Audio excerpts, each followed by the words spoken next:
नमस्कार शेतकरी मित्रांनो, ज्या शेतकऱ्यांनी आपली संत्रा बाग किंवा मोसंबी बाग ही मुर्ग बहारासाठी तानावर सोडलेली होती, तर त्यामध्ये 90% पर्यंत प्रमाण असं आहे की जवळजवळ बागा ह्या पालवीवरतीच चाललेल्या आहे। मित्रांनो, ह्या पालवीवरती चाललेल्या बागा किंवा काही बागा मुख्य आहेत, काही ठिकाणी पाऊस पडलेला आहे तर काही ठिकाणी आधुरता पाऊस झाला आणि त्यामुळे ढगाळ वातावरण या ठिकाणी सध्या आहे आणि त्यामुळे वातावरणामधलं नत्राचं प्रमाण वाढलं, आधुरता पडलेला पाऊस आणि यामुळे काय व्हायला लागलंय की बागा ह्या नवतीवर जाताना दिसतात। भरपूर प्रमाणात पाऊस जर असता तर कदाचित आपल्या बागा चांगल्या फुटल्या असत्या, वातावरण साथ देत नाही आणि त्याच्यामुळेच आता सध्या बागा ह्या संकटामध्ये आहेत।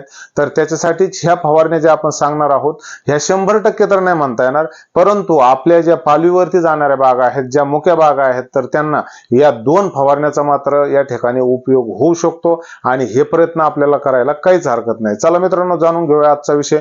या ठिकाणी आहे संत्रा बागेमध्ये मुर्ग बहारासाठी मदत करतील ह्या 2 फवारण्या, कारण आज आपण 2च फवारण्या सांगणार आहोत आणि ते पण झटपट जास्त वेळ न घेता।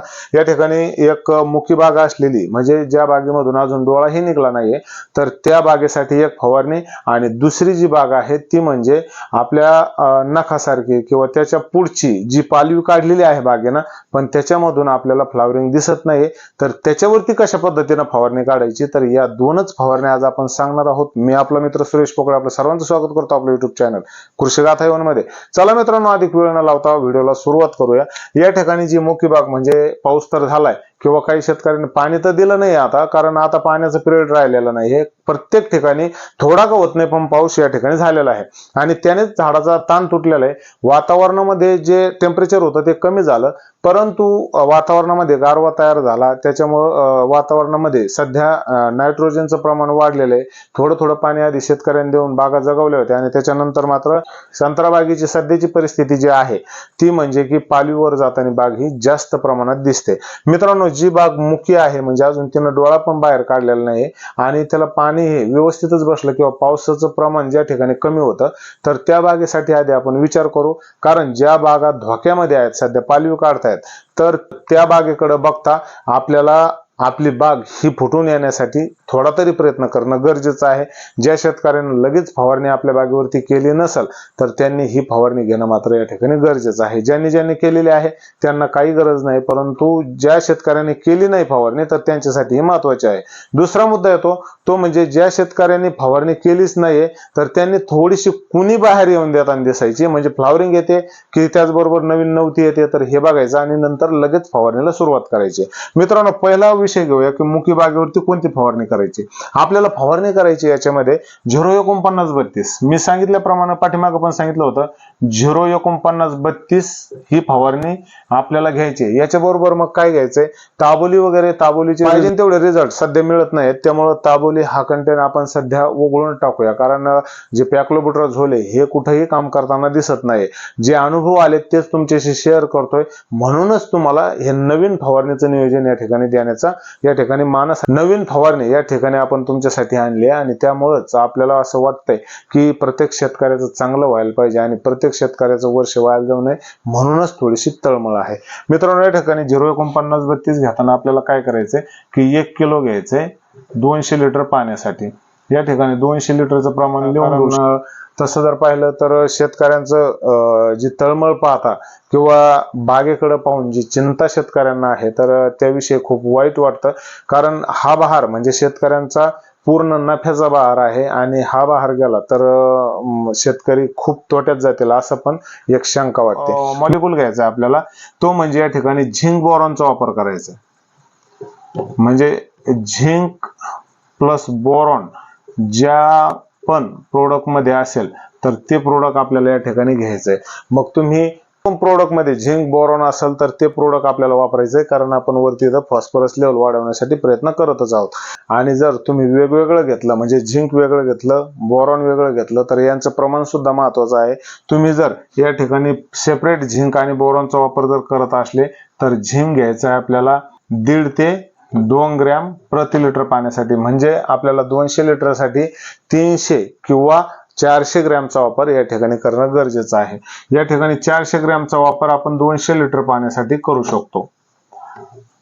आणि त्याचबरोबर जे आपल्याला बोरॉन जर घ्यायचं म्हटलं तर बोरॉन सुद्धा आपण घेऊ शकतो 300 ग्रॅम या ठिकाणी काय करायचे 200 लिटर पाण्यासाठी या ठिकाणी वापरायचं। एवढीच फवारणी फक्त आपल्याला आपल्या बागेवरती करायची आहे, जेणेकरून फॉस्फरस लेवल वाढली पाहिजे आणि त्याचबरोबर झिंक बोरॉनच्या साह्याने हार्मोन्स बॅलन्सिंग, त्याचबरोबर गर्भधारणेचं प्रमाण हे आपल्या बागेमध्ये किंवा जी काडी आहे ती डोळा फुगून आहे तर त्याच्यामध्ये व्यवस्थित होणं गरजेचं आहे आणि त्यामुळेच आपल्याला हे 2 कंटेन मात्र 100% आपल्या बागेमध्ये टाकायचे आहेत। त्याचबरोबर 04932 सुद्धा फॉस्फरस लेवल वाढेल याच्यासाठी टाकायचे। ज्या ज्या शेतकऱ्यांच्या बागेनं अजून कुठल्याही प्रकारची कुणी बाहेर काढलेली नाही त्यांच्यासाठी फवारणी आहे। आणि दुसरा मुद्दा वळूया, जो मेन मुद्दा आहे जी शेतकऱ्यांची खरोखर डोकेदुखी आहे त्याच्याकडे, तर ते आहे नवीन नवती निघणारी जी बाग आहे तर त्याच्यासाठी काय करावं। कित्येक शेतकऱ्यांना एकदम परफेक्ट नियोजन केलं तरी सुद्धा त्यांची बाग ही आघाडीवरती जाताना दिसते। ज्या शेतकऱ्यांना परफेक्ट नियोजन करून झाडामध्ये ताकद भरलेली होती आणि झाड एकदम काळेशार आणि ताकदबाज होते, त्या शेतकऱ्यांच्या बागा फक्त या ठिकाणी फुटताना थोड्याफार दिसत आहेत। 50%, 40% किंवा 60% अशा प्रमाणात बागा फुटलेल्या आहेत। काहींच्या बागा फुटल्या असतील 80% पर्यंत, परंतु बागेनं पाठीमागच्या वर्षी जास्त माल दिला आणि त्यांच्यामध्ये थोडीशी ताकद कमी आहे अशा बागा सर्रास आघाडीवरती चाललेल्या आहेत। ज्या बागा डेंक्याग्रस्त होत्या त्या बागा सुद्धा आघाडीवरती चाललेल्या आहेत। त्याचबरोबर ज्या बागेचं व्यवस्थापन व्यवस्थित नाही, हे फवारणी व्यवस्थित नाही, त्या बागा सुद्धा आघाडीवरती चालताना दिसत आहेत। फक्त कोणत्या बागा चांगल्या व्यवस्थित आहेत आणि फुटताना दिसत आहेत, तर ज्या बागेवरती काम व्यवस्थित झालं आणि ज्या झाडांमध्ये ताकद भरपूर आहे तीच झाडं फक्त फ्लॉवरिंग देताना या ठिकाणी दिसत आहेत। मित्रांनो, आता दुसरी फवारणी कोणती, जी नवती काढणारी बाग आहे किंवा नवती थोडी थोडी आता दिसते, थोडी थोडी म्हणजे किती की गहूभर किंवा असं छोटस नखासारखी किंवा त्याच्यापेक्षा थोडीशी पुढं, आणि त्या बागेमधून आपल्याला ताबडतोब कळतं की फ्लॉवरिंग नाही, आता ही नवतीवर जाते की काय, तर त्या ठिकाणी झटपट निर्णय घ्यायचा, थांबायचं नाही। या ठिकाणी कोणती फवारणी घ्यायची, तर या ठिकाणी घ्यायचं आपल्याला ओमनीमोल। ओमनीमोल मध्ये कोणते कंटेन आहे, तर ओमनीमोल मध्ये आहे फॉस्फरस आणि मॉलिब्डेनम। फॉस्फरस काय काम करतो, तर झाडामध्ये आपल्या सर्वांना माहित आहे की फुलकळी जास्त काढण्यासाठी या ठिकाणी काम करतो। दुसरा घटक आहे तो म्हणजे मॉलिब्डेनम। मॉलिब्डेनम काय करतो, तर जे नत्र झाडामध्ये अतिरिक्त झालेलं आहे आणि ते आगरी घेऊन आपली बाग पळते किंवा आगरीवरती बाग जाते, तर त्या नत्राचं रूपांतर कशामध्ये करते, तर प्रोटीन मध्ये, म्हणजे परत आपला डबल फायदा या ठिकाणी होतो। म्हणून आपल्याला काय करायचंय, ओमनीमोल वापरताना किमान आपल्याला या ठिकाणी त्याचं प्रमाण व्यवस्थित घेणं गरजेचं आहे। आपल्याला 100 ml आपण 300 लिटर पाण्याला या ठिकाणी त्याचा वापर करू शकतो। मित्रांनो, प्रमाण लक्षात घ्या, याचं प्रमाण जास्त होता कामा नये। 100 ml चा वापर आपल्याला या ठिकाणी किती लिटर पाण्यासाठी करायचा आहे, 300 लिटर पाणी। आणि याचा वापर केल्यानं फायदा काय होईल, तर मी सांगितल्याप्रमाणे आगरी ही थोडीशी थांबल, त्याच्यानंतर नत्राचं रूपांतर प्रोटीन मध्ये होईल आणि फ्लॉवरिंग निघण्यासाठी या ठिकाणी मदत होईल। मित्रांनो, दुसरा कंटेन घ्यायचा आहे तो म्हणजे 0050। 0050 चं कार्य काय, तर जी अतिरिक्त होणारी नवतीची वाढ आहे तर तिला जागेवर थांबवण्यासाठी या ठिकाणी काम करते। जागेवर जेव्हा नवती थांबल, आपण उदाहरण घेऊया, एखाद्या बागेवरची नवती ही सरळ चाललेली आणि सरळ चाललेली नवती ही काय करते की सरळच चालत राहते आणि त्याच्यामधून आपल्याला फ्लॉवरिंग भेटण्याचे चान्सेस हे कमी असतात। परंतु या ठिकाणी ज्या वेळेस ही आगरी खुटल्या जाते, आपण समजूया की आपली 1 इंचाची नवती झाली आणि त्याच्यानंतर आपला स्प्रे गेला किंवा त्याच्यापेक्षा खालच्या स्तरामध्ये आपला या ठिकाणी स्प्रे गेला, तर ही नवती आपण 1 इंचाची असताना जर स्प्रे या ठिकाणी केला तर ही नवती काय होईल, या ठिकाणी स्टॉप होईल।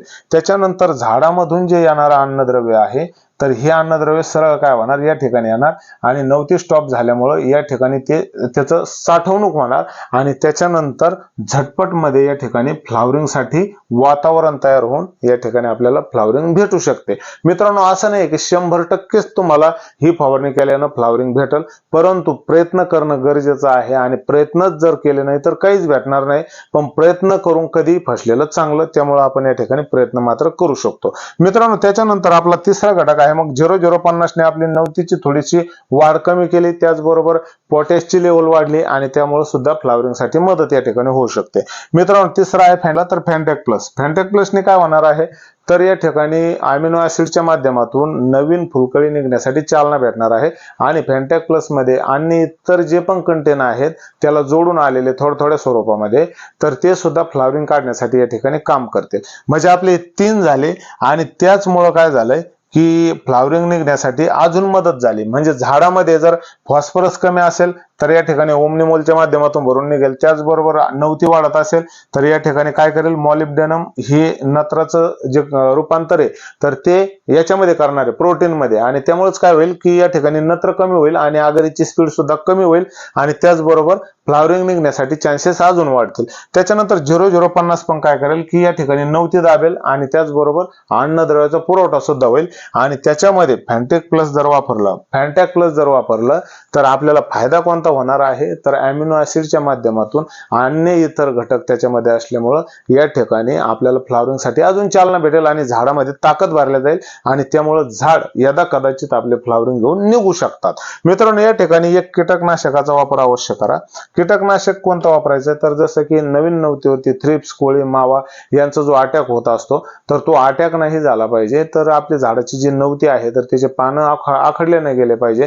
त्याचबरोबर जी नवीन कळी येणार आहे किंवा जी नवीन पानं आहेत तर ते व्यवस्थित राहावं, सुरक्षित राहावं, याच्यासाठी आपल्याला काय करायचंय, तर सोलोमनचा वापर करू शकतो.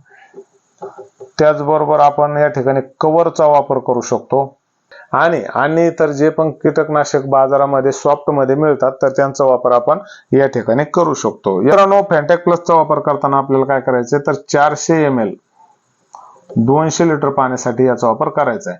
आणि त्याचबरोबर आपल्याला 0050 चा वापर करताना काय करायचंय की 1 किलोचा वापर या ठिकाणी 200 लिटर पाण्यासाठी करायचा आहे. मित्रांनो, अशा पद्धतीच्या ह्या 2 फवारणी घेतल्यानं नक्कीच आपल्याला या ठिकाणी फायदा होईलच असं नाही, परंतु चांगल्यापैकी मदत या ठिकाणी होऊ शकते. आणि ही फवारणी जी आहे तर खूप महत्वाची आहे. आणि ज्या शेतकऱ्यांना प्रश्न पडला असेल की आपण या अवस्थेमध्ये कोणती फवारणी करायला पाहिजे, तर ही फवारणी अवश्य घ्या, जेणेकरून तुमचा फायदा या ठिकाणी नक्कीच होऊ शकतो. मित्रांनो, व्हिडिओ आवडल्यास व्हिडिओ लाईक करा, चॅनलला सबस्क्राईब करायला विसरू नका. काही समस्या असेल तर कमेंट बॉक्समध्ये नक्की मांडा. धन्यवाद.